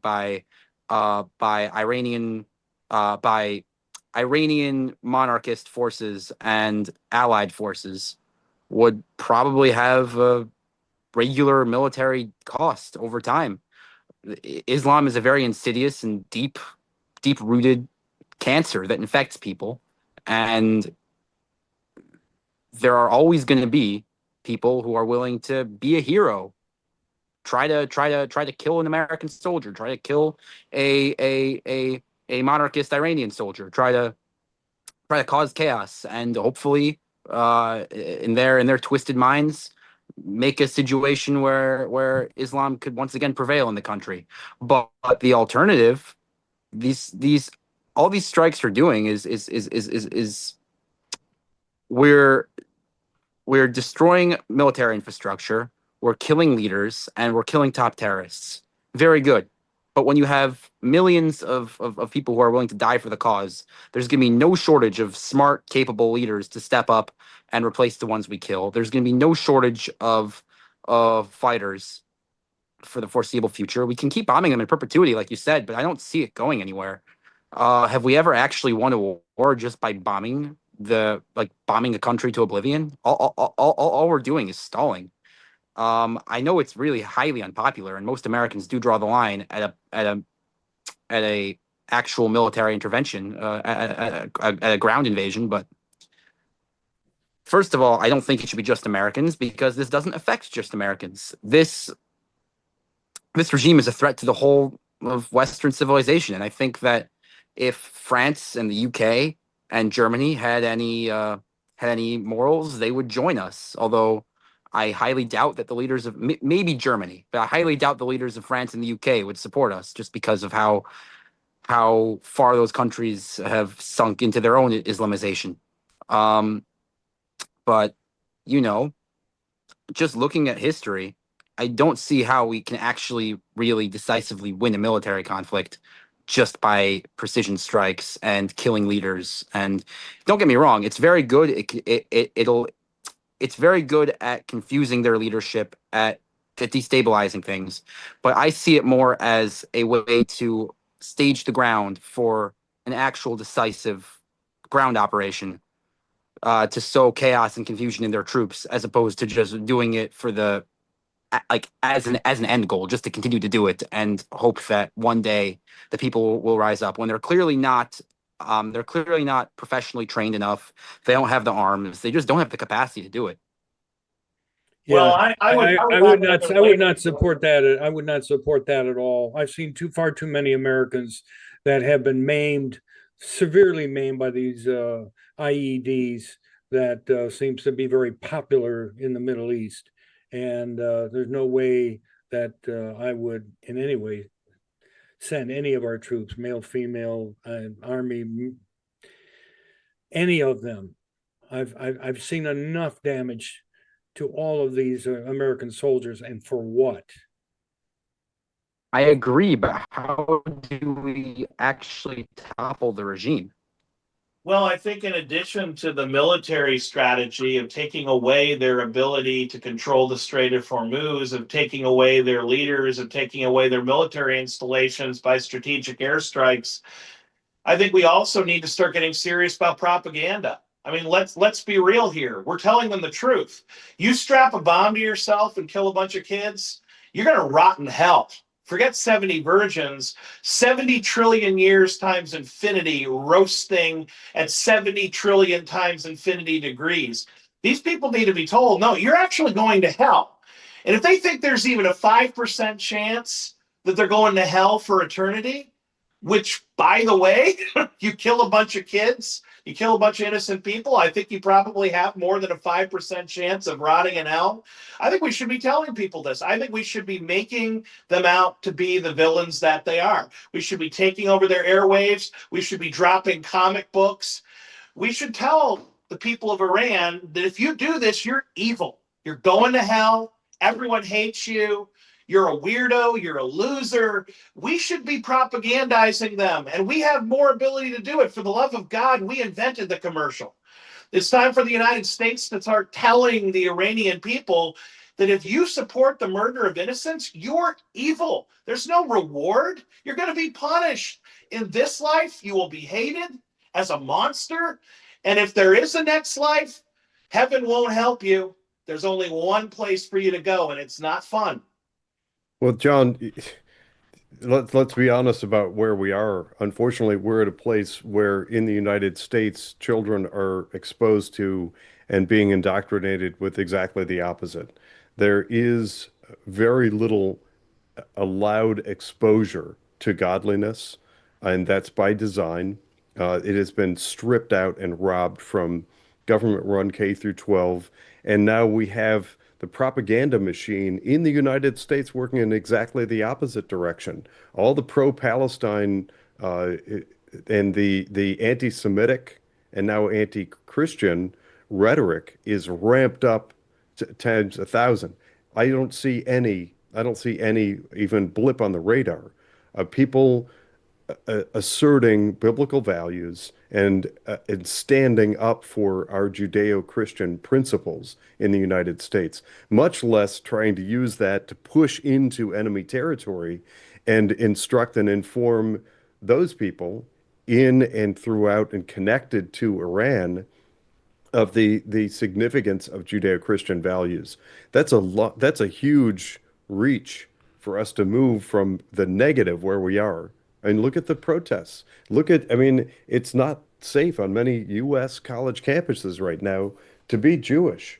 And now I'm including in that in Christians. It's become the anti-biblical perspective has become pervasive.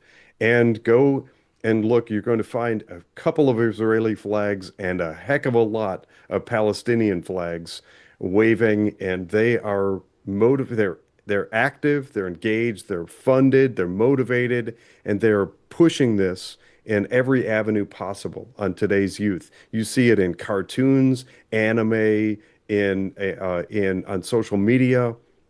It's pervasive, and it's exactly the opposite of what you're describing. I'm not trying to just simply paint a bleak picture. I'm trying to call out the realities of where we are so that we can set strategy to reverse course and get back to advocating for our true Judeo-Christian principles, our biblical principles, and actually just for good measure here, because I want our audience to hear this, and in honor of Yaakov's perspective, if you've been watching this show for a while, you know that I'm Christian.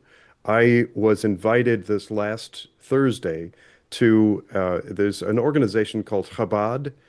There's a local Chabad that advocates for traditional conservative Jewish value or traditional Jewish values, and for Jews to advocate for themselves, etc. They did a special program on Thursday that focused on America's 250th anniversary and Jewish principles, biblical principles, asserting themselves. And whether you want to acknowledge it or not, and I know I'm going to aggravate a bunch of people out there, but good, fine, so be it. Show up on social media and let's engage in some conversation. Jews were fundamental in the forming of our nation. Jews did all sorts of things to financially back and support, etc. When we start to have those conversations, I'm honored to have been invited to that Chabad special training, special education program. But when we do things like that, Christians, get into your local church and say, what in the heck are you doing?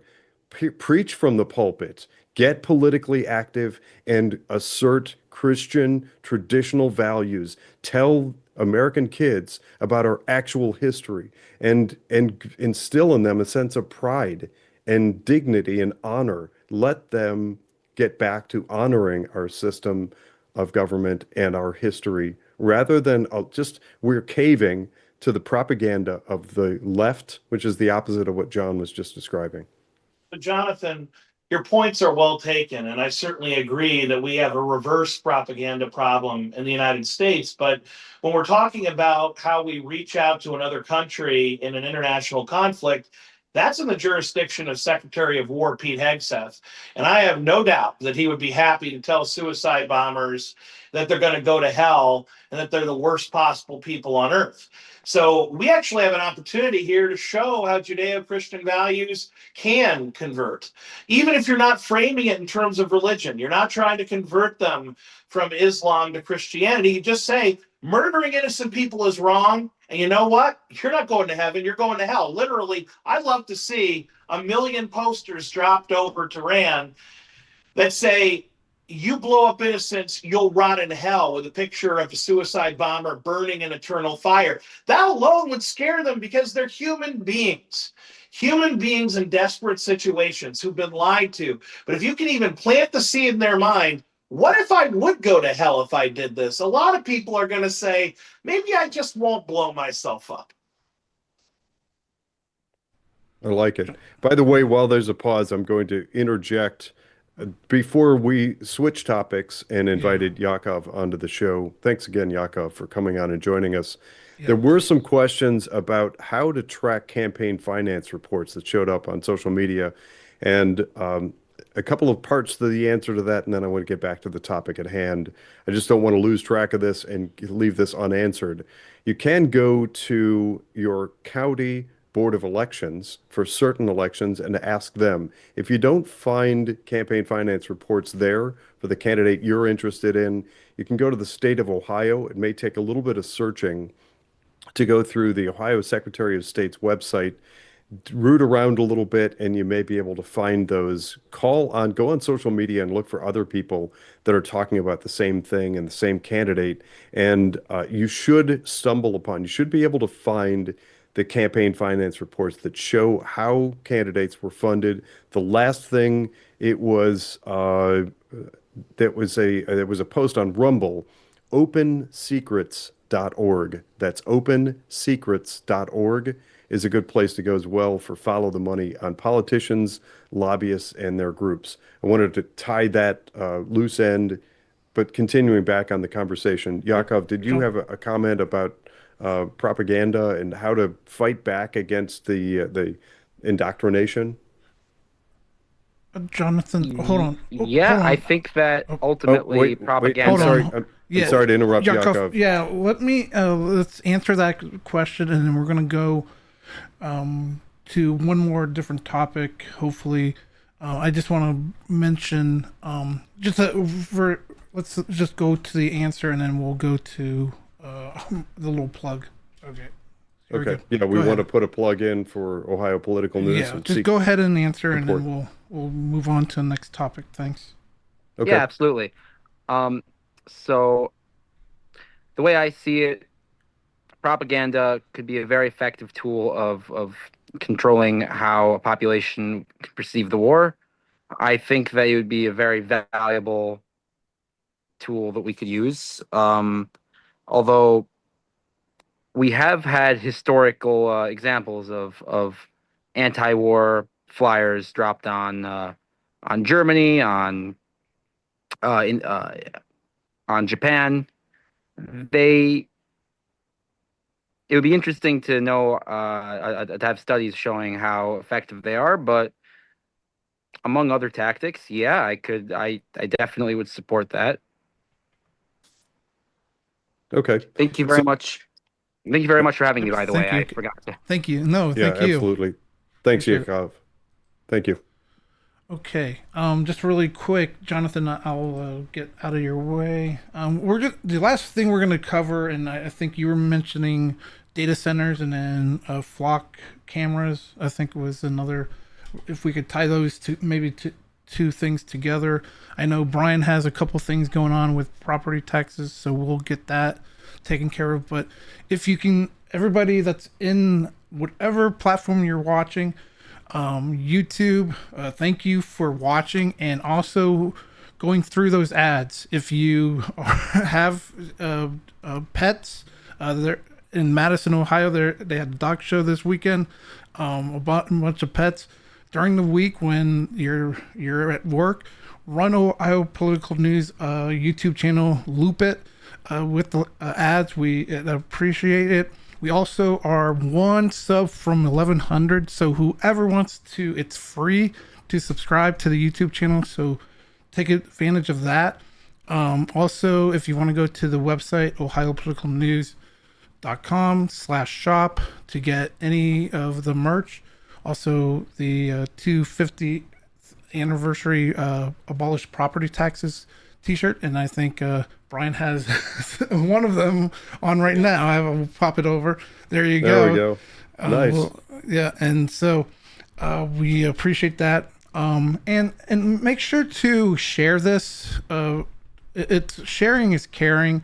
That really helps us grow on Facebook, YouTube. There's multiple ways to support us financially through the website.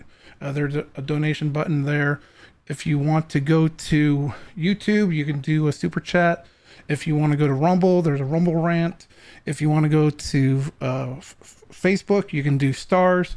Whatever you want to do, wherever platform, just stay there, enjoy it, watch, and just help us any way you can. We appreciate it. And if you do have any upcoming events, let us know. Joe at ohiopoliticalnews.com or Kent at ohiopoliticalnews.com.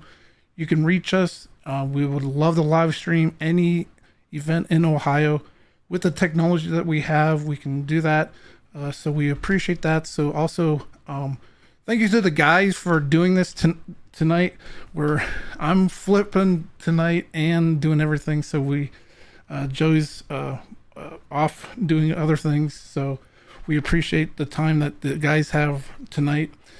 So whatever you want to do, Jonathan, for the last, I know it's a little bit past 9, whatever you want to share, but I know Brian, you have a couple things going on, and Jonathan, if you want to share.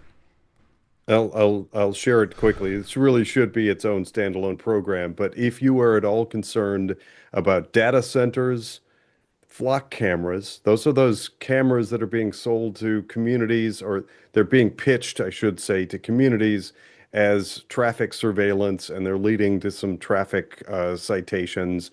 Or if you're concerned about the smart meters and their rollout, just know that those are all part of the same issue. The data centers, the flock cameras, the smart meters are all tied together, and they're part of the same issue.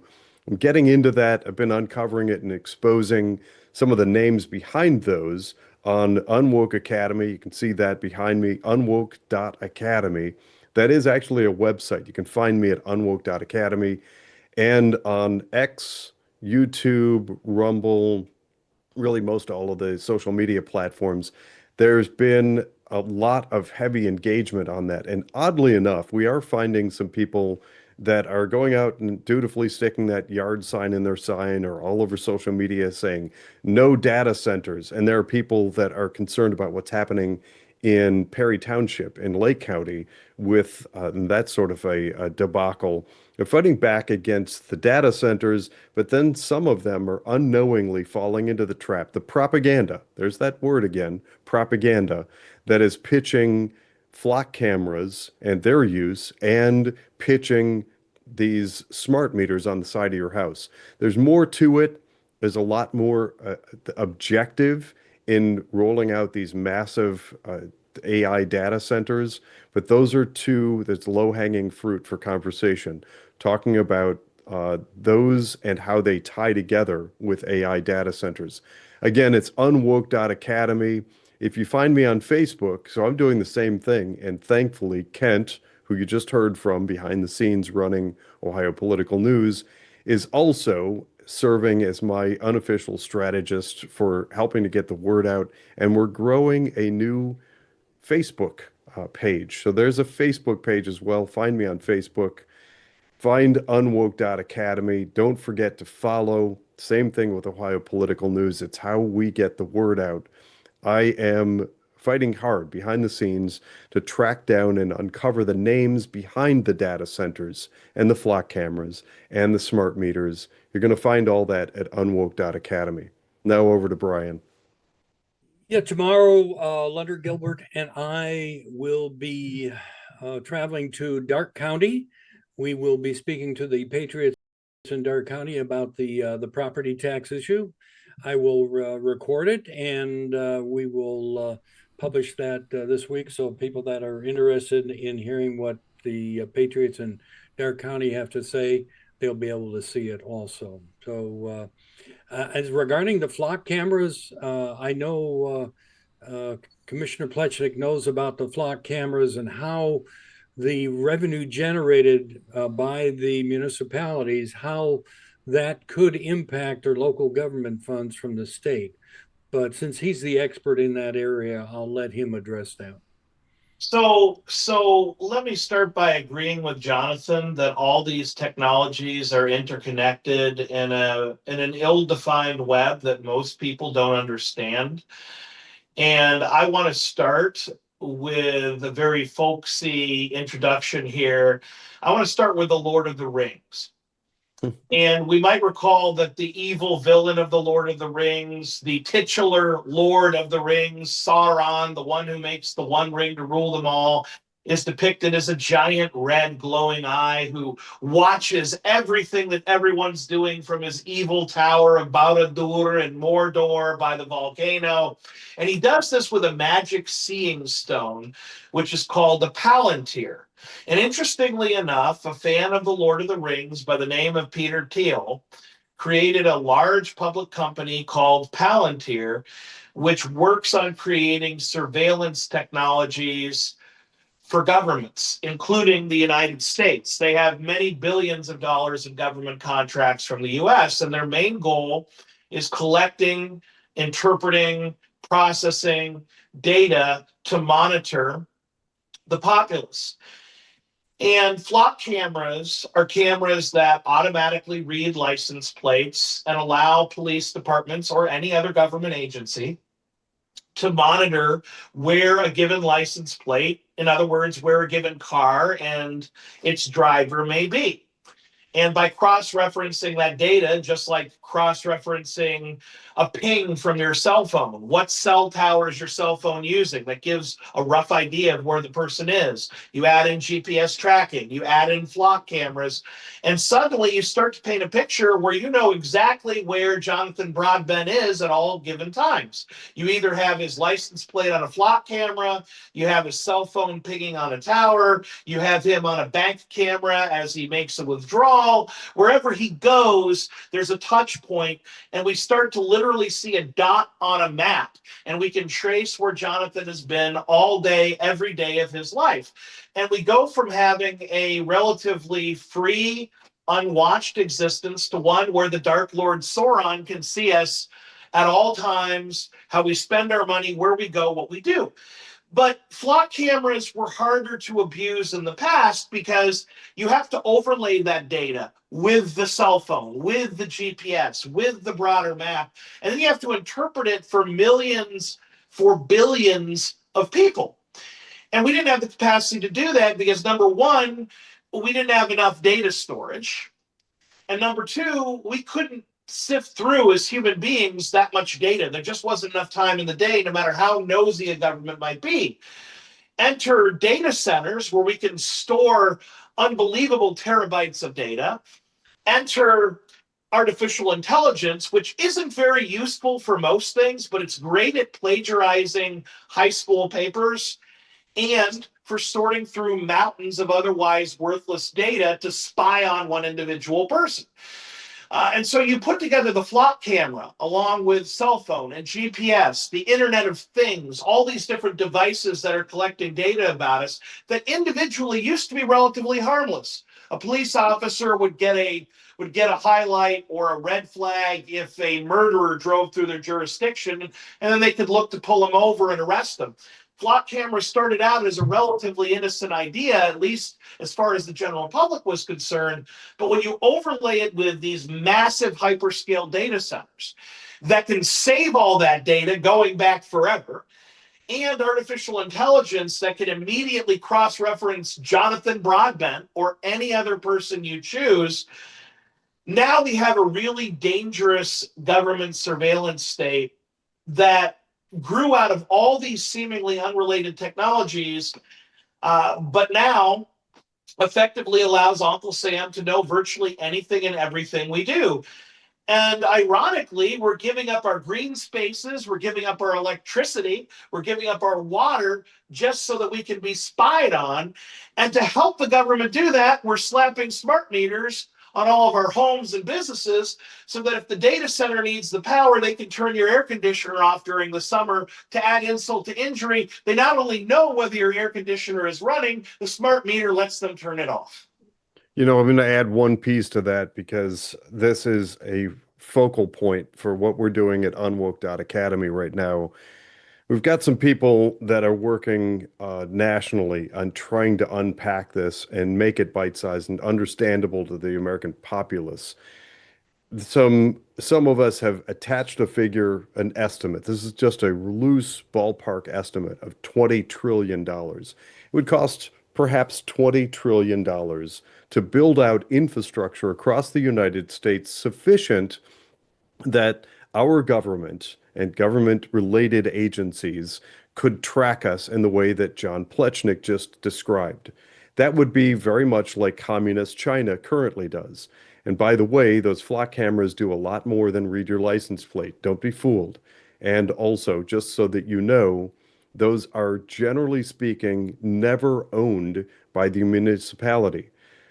Companies like Flock Safety lease them to the municipality, and the hook, the fishing hook that's set for the community is we're going to increase safety and you'll get some added revenue from traffic violations. But the camera itself does far more than reading license plates, and the data is collected and owned by the company. Some of the data is then shared back to the municipality. So that is a massive, huge safety breach right there. But focusing for a moment on the roughly $20 trillion estimate, if that's the price tag, and I actually think that's probably very low, if that's the price tag to build all these AI data centers, we already know that the AI that these companies, NVIDIA, Alphabet, Amazon, Google, Microsoft, Apple, etc., are very powerful, and they have lobbyists in government that are getting tax abatements to be able to build these data centers. But that doesn't cover the cost. If you think for a moment that these companies are going to spend their own money to build the, let's just say, $20 trillion build out to build a surveillance state, I am sorry to tell you, I think that you're wrong. It will not be out of their pocket. Wall Street is already redirected. And according to latest estimates by Ed Dowd, who is somebody I follow, you should probably also follow. He's a contemporary of mine with a similar background on Wall Street.